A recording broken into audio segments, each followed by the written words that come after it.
Hey there, I'm Jennifer, one of the hosts on the Dr. Marketing Tips podcast. This week, Corey and I break down everything that you need to know if you need to close your office because of a natural disaster or a health scare.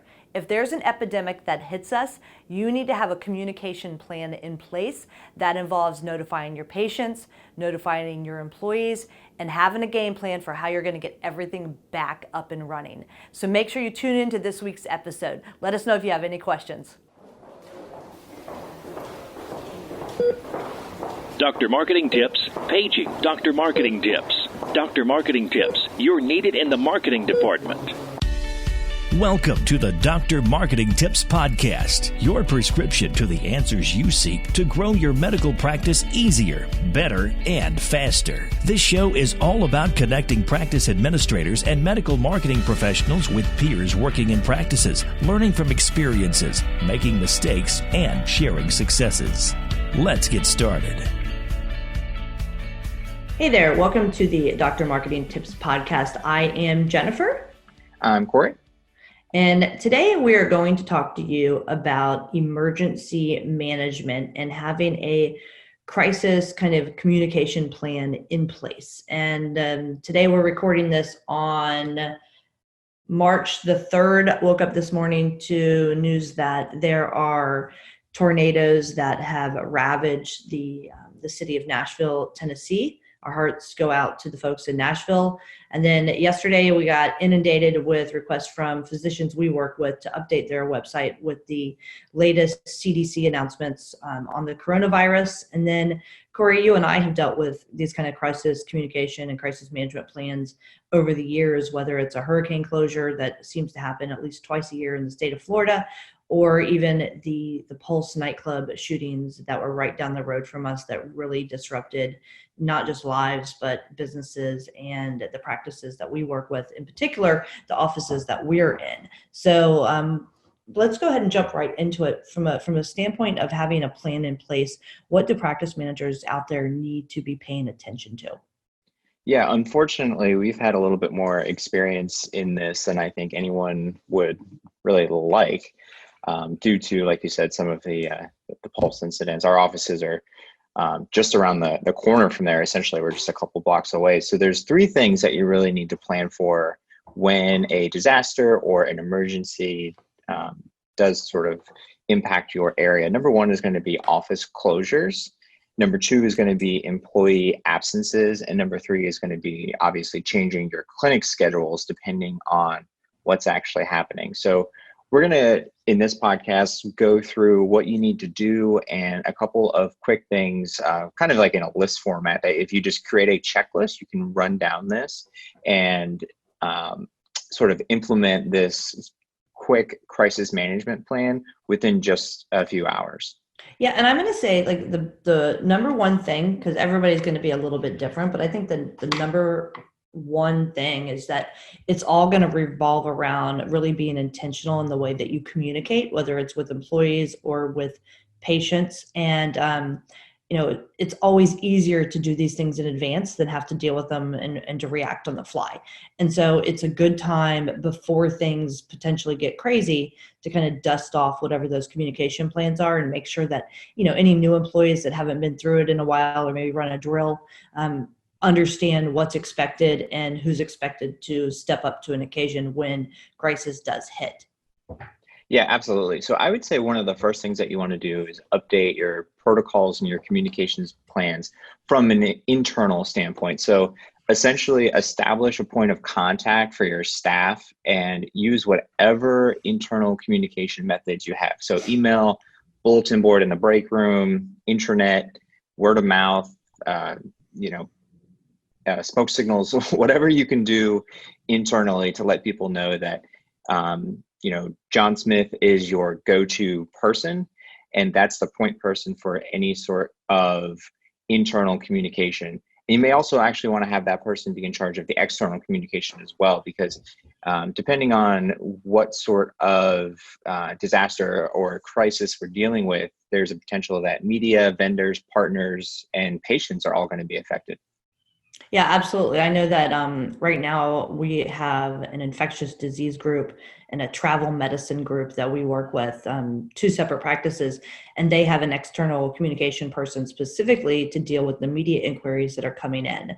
We have a physician that does fertility, and he was very focused when the Zika virus was spreading throughout the southeast, and so that was a lot of conversation. And so having sometimes I think that with small practices, you can have the same person as the internal versus the external, but you Right. really need, for larger practices, you probably need an entire team.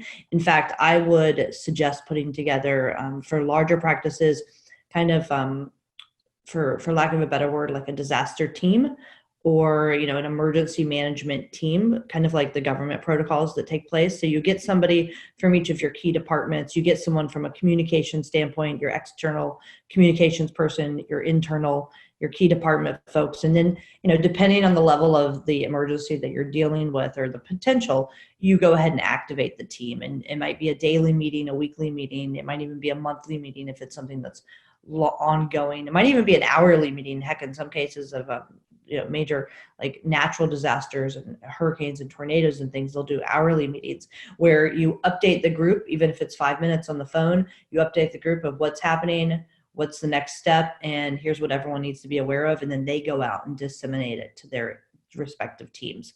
That might be a little high level for a medical practice, but the concept is the same.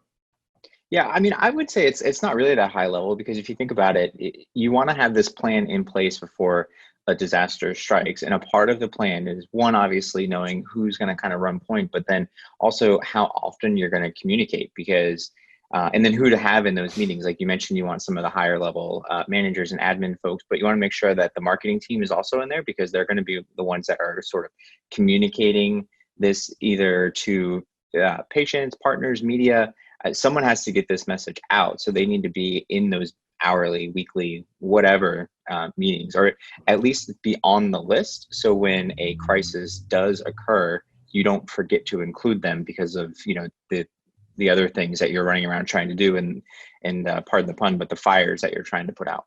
Yeah, absolutely. We had a little mini crisis in the marketing department yesterday with one practice we work with. Apparently, one of the providers, which is a mini disaster to me, put in her notice. And 30 days ago, she put in her notice, and we only noticed because the 1,000 bio cards that we had just ordered for her arrived. And we thought, oh, well, let's go ahead and distribute these. And then we found out when we went to distribute them that Friday was actually her last day at work. And so, that's only a mini disaster, but when, typically when you have employee turnover, it's not a disaster, but when a provider leaves, it could be a little bit of a mini emergency, especially if it's unexpected, but it's just another example of when marketing sometimes gets left off that list. One area that I would say to make sure is on your list for the communication plan is who is going to write those detailed emails and take the notes for everything that's happening, but who's going to be responsible for writing those detailed emails and disseminating them out to employees, to vendors, to patients. It's not necessarily going to be marketing, but it might be somebody with the copywriting experience as part of that marketing team, working very closely with somebody from HR, because folks are going to come to the HR department and look to HR to provide kind of stable, consistent advice. And so you want to make sure the message you're putting out there is consistent across the board. And also, I think that when emergency strikes, you need to look at who's going to be on kind of that emergency response team. But you also need to pay attention to what do you have in the hopper that has to get done? What can you move off your plate to make things easier so that you have the team there to dedicate? And then, when you're moving things like kind of off of your production schedule of getting things done, who else do you need to inform that things are happening that may downstream be affected by that? And so these are things to think about as you're putting that team in place and turning on the switch for crisis mode. Yeah, I mean, when an emergency strikes, you have to be able to pivot and adjust quickly. and knowing exactly what to do in a certain scenario, either from a messaging standpoint or just from a task standpoint. We're going to do A, which leads to B, which leads to C, and then that gives us an option to go this way or this way. Sort of having that plan outlined, even if it's just like an org chart or just a skeleton of what may occur short term, midterm, long term, can mitigate losses, not only like in the foreseeable future, but it also might help you recover quickly once the crisis or emergency, whatever the case is actually over. Yeah, so I think that's really good advice. So let's just go through like rapid fire from a marketing perspective and communications perspective. What are some of the things that we might want to consider as part of that communication plan, or part of the things that we may need to update, especially in the case of closures or employees having to work more remotely, and then closures, even including like school closures and how that might affect patient schedules and things of that nature. So Corey, what's the first thing that you would look for to update for the practice? Yeah, the first thing that I would do is update the website. So in the past, when we've had some clients dealing with some sort of a crisis, whether that be a hurricane or the pulse events, we updated the top of the website. So it was on every single page. So what we would do is above the logos and what's called sort of the pre-header area, we just kind of put like a big red bar that said update, office closed, whatever the time frame is as we're dealing with this disaster. And then you could click a link from there, and then there would be a blog post that we would continually update with office closure or reopening news as needed. So if you put it in one spot on the website, that would be our suggestion, is have it at the very top in a color that is completely inverse, completely opposite from anything you've got on the website. Usually a big bright red bar tends to work well because that catches the eye because it's so different with white text. And that lets people know that they can click there and they can get the latest updates. Hey guys, Corey here, co-host of the Dr. Marketing Tips podcast, and I wanted to interrupt this episode just for a minute to tell you about Insight Training Solutions. So Insight Training Solutions is an ongoing employee engagement and training platform for your medical practice, meaning employees can log on and take these medical practice specific trainings whenever and wherever they are. And each training is meant to increase employee engagement, improve practice reputation, and develop some patient service mindsets.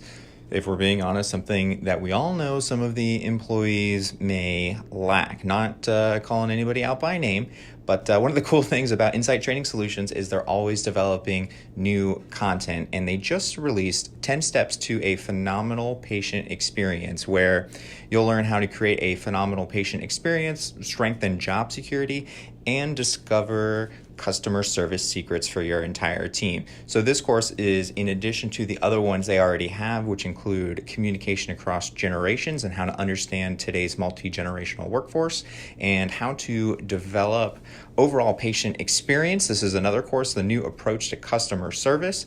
We've also got 8 ways to wow patients, and you can sign up for a free trial to see what everything is about at insighttrainingsolutions.io. That's insighttrainingsolutions.io, or just Google Insight Training Solutions. You'll be glad you did. Absolutely. I think one area that sometimes gets overlooked are your directory listings, especially your Google My Business pages and just the random directory listings out there. You want to make sure that if you are closed, that those directory listings say that you're closed.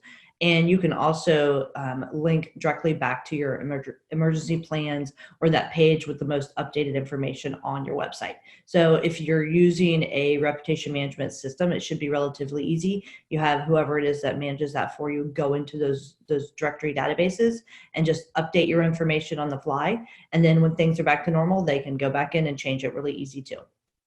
Yeah, and if for whatever reason you don't have your listings claimed on these reputation sites, I would highly suggest claiming them. It's called Google My Business, so GMB is the acronym for that.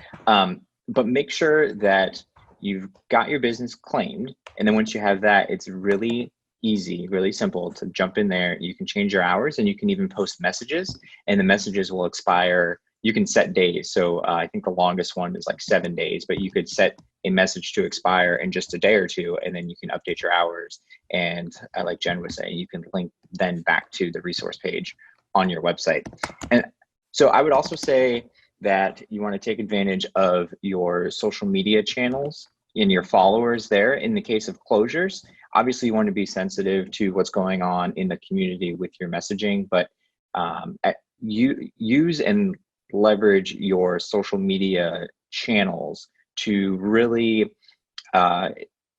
reach people very quickly, because we all know you can create a Facebook post a lot faster than you can update the website. So that's going to be sort of the go-to to reach a lot of people that are your followers. They can share that information, etc. And then if you need to, you can also embed those posts back on the website. Yeah, and I would say sometimes overlooked, but be sensitive to what's going on out there in the community. So for example, when the Pulse nightclub shootings happened, we have a lot of practices that we manage.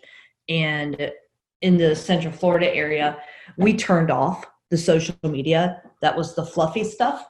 We went ahead and turned everything off to be sensitive to the fact that people were on social, but they were using it to communicate their grief and to talk about where you could go donate blood and things of that nature. So just be cautious that what you're putting out there, the things that are on autopilot, it's a good idea to look at those items and take them off of autopilot. When a disaster hits, I was going to say, nobody cares about your hydrofacial special. They really don't. They don't care about your hydrofacial when they don't have power or windows in their house. So, just be sensitive to that kind of stuff. Yeah, absolutely. And another area is often overlooked, is really easy, is, and inexpensive. Create some in-office signage. It doesn't have to be professional. Put something on a Word document and make sure it's legible and it's nice big text and it's clean, and get it out there in your practice rooms, in your waiting rooms, in your break rooms, and use that as another opportunity to communicate. Because we think everybody likes electronic communication, but if their power is off, or if they're stressed out and they don't see it, inundated, and they have too many messages, sometimes it's good to, have a sign in the back of the stall, in the toilet, and somewhere where somebody's going to be paying attention when they have a moment of quiet. Yeah, and that's a really great tool, especially if you have multiple locations. So if one location is impacted, but the other 5 are not, then you can put up these signs in the other 5 to let people know that, the downtown or the main office is closed, but you're working to get it open as soon as possible. If you know someone that has an appointment there, you're working to get them scheduled into other offices, et cetera. And again, it's just an easy way to communicate that doesn't cost a lot of money. And, patients know other patients typically. So even if you're not communicating to someone that goes to that office, odds are they see that message, they may help disseminate and share some of that information with someone who is affected. Absolutely. What else you got? Another one that is often overlooked, and sometimes depending on your phone system, it can be easier said than done, but on hold messaging. So even if you're just doing a quick recording on a cell phone or on the actual phone tree itself, it might make sense to spend 30 seconds, take some of the messaging that you've been either adding to the website or on social, and just repeating that on hold messaging, or having it automated when the phone picks up, or when someone calls immediately, like before they even get to the phone tree, you have an update there for them. And oftentimes if the phones go down, the on hold will still work. So that way you can help get that information out, because if a patient is trying to see if the office is open for an appointment, or they're looking for just any sort of general update about if the staff is okay and what they're doing, this is a great way to reach them as well. Nope, absolutely. I think that's great information. Also, I think like how to reschedule appointments, what to do if you're canceling, are there cancellation charges, that kind of thing. You can do a mass text and a mass phone call out through your automated system, most likely to your patients as well. So it's not so much them calling in. There are ways that you can be proactive, especially if you start looking at cross data, where you've got data that you're allowed to use, and what tools that you might have in place to be able to communicate with those patients. Yeah, and another thing to consider too, depending on what type of crisis that we're dealing with, a lot of folks may not be able to come into the office. So I know, like right now, there is some concern with the coronavirus and people wanting to or choosing to being forced to stay home and then telecommute or work remotely. So it might be time to evaluate your work from home policy because, obviously some things you're going to need to be in the office to do. But in a case like this, there may be some employees who can work from home and just remote in and actually get work done depending on what the priorities are. Yeah, and I think one thing to really bear in mind with that is, in some cases it's not an option, and so people have Right. to come into the office. But also, take a step back before there's a crisis and look at your culture of your workplace. Is your workplace culture one where people are made to feel bad if they work from home, or it's frowned upon, or that there's internal pressure to come into the office? Corey, I was thinking about this, specifically with our team. The marketing department is not that important in terms of having to be there every single day. So, right now we're recording this. I'm at home, you're at the office, and you said, look, I gotta close my door because there's somebody out there hacking up a lung and microwaving something because we're near the break room. And, the point is like, you shouldn't feel pressured if you're not feeling well that you have to come to the office, or if you're afraid that you might get sick. There's nothing that we do that is life or death, with the exception of today, because I've got to do some videos and I need you to be there. But other than that, I think that it's important to evaluate your culture and make sure that your culture allows people to feel as if they can work from home if it makes sense for them. And that really was resonating with me this morning, because I don't want our team to get sick. And what we do is not life or death, and we can do it remotely because we use a lot of those tools that are available from a communication standpoint. And so, speaking of tools, what tools do you think that maybe could cross over that are not PHI related tools? Because I certainly don't want to encourage that. But what kind of communication tools could a practice kind of use to help like facilitate that work from home, like increase in work from home? Yeah, I would say Slack is a great tool because it's essentially instant messaging. You can get it on your phone, on your desktop, laptop, tablet, whatever device you have. You can put Slack on, and then you can essentially instant message back and forth in real time. You can share files. You can create tasks. You can create reminders. It's super handy. We use Zoom as well, and that is a fantastic communication tool. When you can't meet in person, you can do a Zoom call. It's very similar to Skype, and there's a bunch of different services. We prefer Zoom. The quality is usually on point. You can do videos, you can annotate, you can record calls. Those are two of the big ones, I would say, from a communication standpoint, just to keep everybody in the loop. If you have some sort of shared workspace, like a Facebook for Business or an Asana account, or somewhere where everyone can everyone can act as a group and communicate that way. From a social standpoint, that might work, but I think you'd probably be better off using Slack, honestly. So if you don't have that, it might be time to explore that, maybe from an administration side. So there's no PHI, but just sort of test that out with the admin team and some of the managers at different locations or different branches of your practice, and see how that works out for you. Because again, you want to have these things in place before a disaster actually does occur or a crisis does occur. And it might make sense to kind of get everybody's feet wet with this new way of communicating now, rather than just sending emails back and forth. You can start using Slack for free. And then if something does happen, then at least you're used to the ins and outs of it. Yeah, I'm a big fan of Zoom, and I think there's a video component in Slack. I know there's a telephone component. So if the phone lines are down, Yep. if you have internet and the phone lines are down, you can use Slack for phone calls. Zoom's great. Like if you're not used to working remotely, to do a quick onboarding meeting in the morning, you get your whole team there, everybody's working, and so it really you can kind of keep things going status quo. if you have the tools in place. But I would totally buy into what you just said, Corey, is like, know how to use those tools before disaster strikes, because there's nothing more frustrating than being thrown into a new tool and just not knowing how to use it.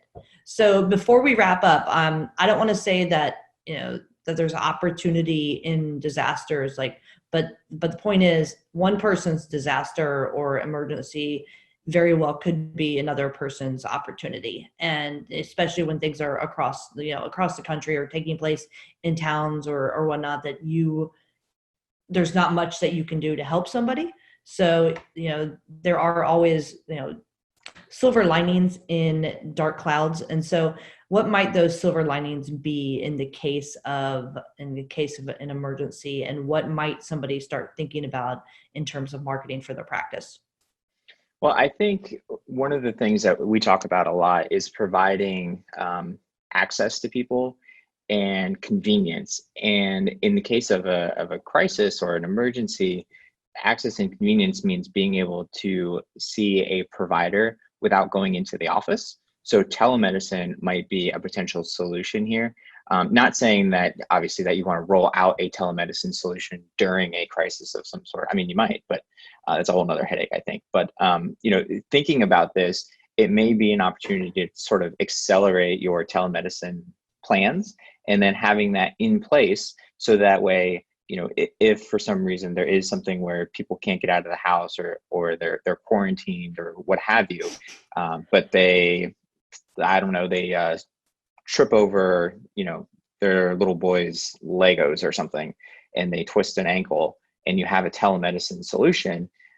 They're quarantined in the house, but they still may be able to see, an orthopedic provider or specialist or something along those lines without leaving the house. So you can still sort of provide that care, remain open, quote unquote, and then be a helpful resource for people that still need it in the community but can't get to you. Absolutely. I think that, you just hit the nail on the head with that one. You want to be a resource, whether you are a resource for the press, because they're going to be looking for stories that are related to whatever it is that's going on. So like I was saying before with coronavirus, we have an infectious disease practice we work with. We have a travel medicine practice we work with. Those are great resources for the press, because the press now has to fill basically 24 hours a day worth of news, and they're looking for stories that are tied into that angle. I think you could be a resource to your patients and to people out there that are watching you on social media. If the press isn't interested in what you have to say, go live on Facebook or LinkedIn or YouTube, or get on Snapchat. Do whatever it is that you're doing to your audience and talk about how that whatever it is that's going on impacts your specialty. And so I think you want to be a resource in that way as well. And then I would say, from a marketing perspective, if your practice is closed and everybody's okay and things are all right and it's lasting for more than a day or two and you're unable to see patients, find ways to get involved, because now is a great time to build team cohesiveness and also to make a difference in your community. And that feels good. And that's also a great way to, engage employees in the next round. I will tell you that we had a practice we work with when Hurricane Maria came through and ravaged Puerto Rico. We have a lot of employees that are from Puerto Rico, and we did a big kind of supply drive for Puerto Rico, and it got the employees extremely engaged, and they still talk about this years later about how the practice stepped up to help the island. And this is a real opportunity to get involved when disaster strikes and to show your true colors. And your true colors really should be about taking care of your patients, taking care of your community, taking care of your employees, because if your people are good, everything else will work out. Yeah, absolutely. And I will say too, that if you're going to do something like that, make sure you're doing it for the right reasons, and you just happen to be marketing it and not the other way around, because that can come back to bite you. But if you're helping because you genuinely want to be a resource and you really want to help, like with the Puerto Rico initiative you were just talking about, that was something that the practice came up with, the employees here, and they were going to do that regardless of whether marketing was involved or not.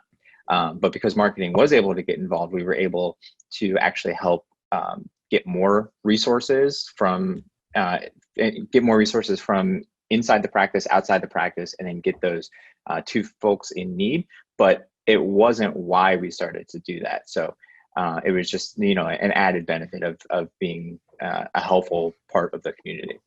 Yeah, I've got one last one, and then we'll let everybody go. So we were talking yesterday about outpatient surgery. Outpatient surgery is something we discuss a lot lately, especially since we only work with independent physicians, and the hospitals are starting to do more and more outpatient surgery, especially as Medicare is reimbursing for certain outpatient procedures. And we were talking about, is there an opportunity now to make a push for outpatient surgery, because people aren't going to want to be in the hospital because there's so many people in the hospital, and that's where infected individuals will go.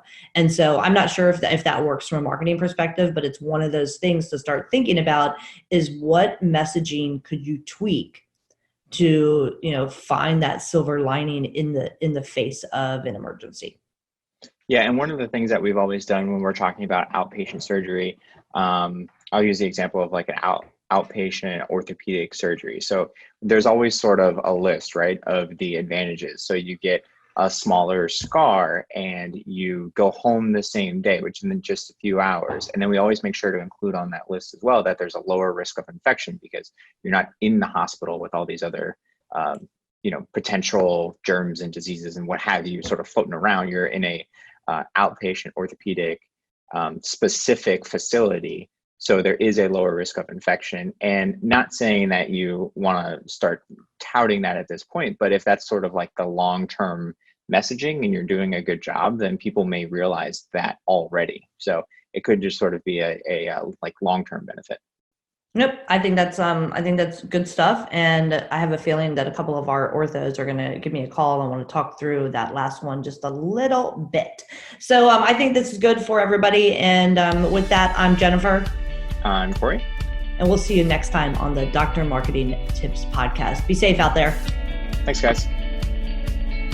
Thanks for listening to the DrMarketingTips.com podcast. If there's anything from today's show you want to learn more about, check out DrMarketingTips.com for our podcast resource center with all the notes, links, and goodies we mentioned during the show. If you're not already a subscriber to our show, please consider pressing the subscribe button on your podcast player so you never miss one of our future episodes. And if you haven't given us a rating or review yet on iTunes, please find a spare minute and help us reach and educate even more of our medical practice peers. Thanks again for listening, and we'll catch you next time. Doctor's orders.